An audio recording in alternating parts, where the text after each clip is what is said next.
Half a century ago today, the first person to perform a spacewalk touched down in the depths of a Russian snow forest.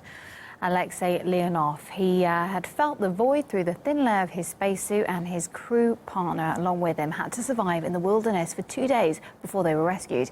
Winter forest survival skills would later be included in the Soviet cosmonaut training program as a result. Now, one thing that had already been included was extreme physical exercise, pushing the bodies of cadets to their absolute limits. Here's Alexey Leonov himself. He's expressing his experience.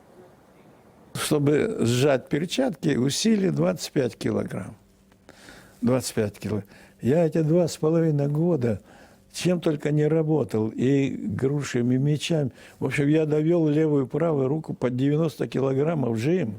Leonov also discovered a novel and effective way of losing weight. During the 12 minutes of his historic spacewalk, the cosmonaut lost 6 kilograms due to all of the stress.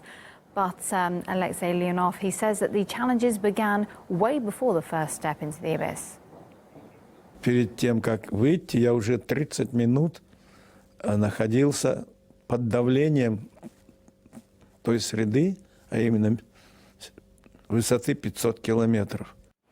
And his heavy breathing was recorded and was actually used in Stanley Kubrick's iconic movie, Space Odyssey. Have a listen.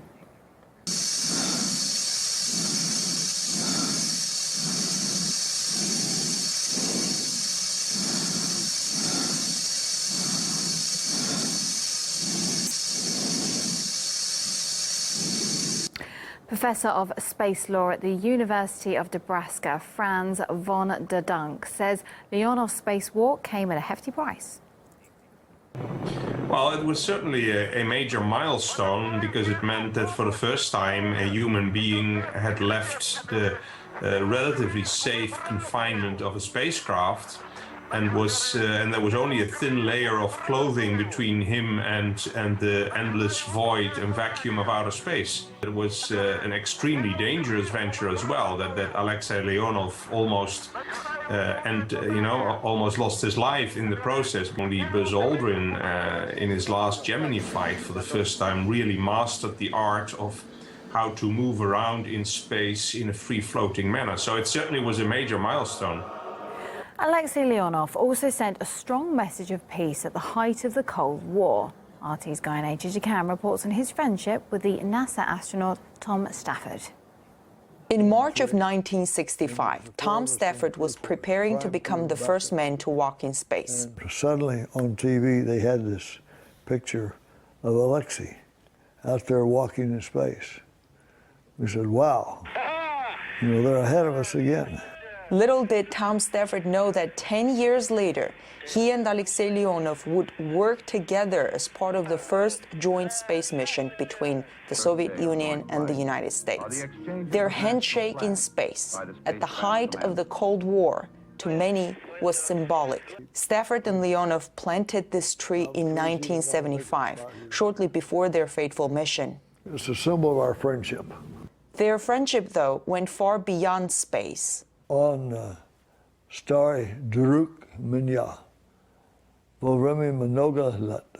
11 years ago, Alexey Leonov helped the Staffords adopt 2 Russian boys. I wanted 2 Russian sons, and it's worked out great.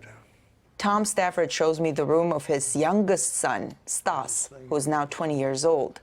Russian flag. And the elder son, Michael, went to Russia this past summer to study at the firm led by Alexey Leonov. When I was in Russia the whole time, this summer, he always referred me as his son. So that's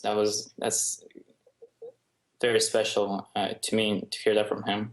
His granddaughter is named after my daughter, and my grandson's middle name is Alexey, named after him. He's like a brother to me. Was Cold War an obstacle? Was there any tension at all? No. We kept politics, all that, completely out of it. Speaking of the latest political tensions between the U.S. and Russia, this is nothing compared to the height of the Cold War. Apollo Soyuz was at the very height of the Cold War. And so, what's going on now is, to me, minor compared to that. they came from different systems. They learned each other's language. They grew to respect each other regardless of politics. For them, Cold War is long gone and will never come back. In Thomas Stafford's home in Florida, I'm Gayane Chichakyan, RT. Человек вышел, космическое пространство.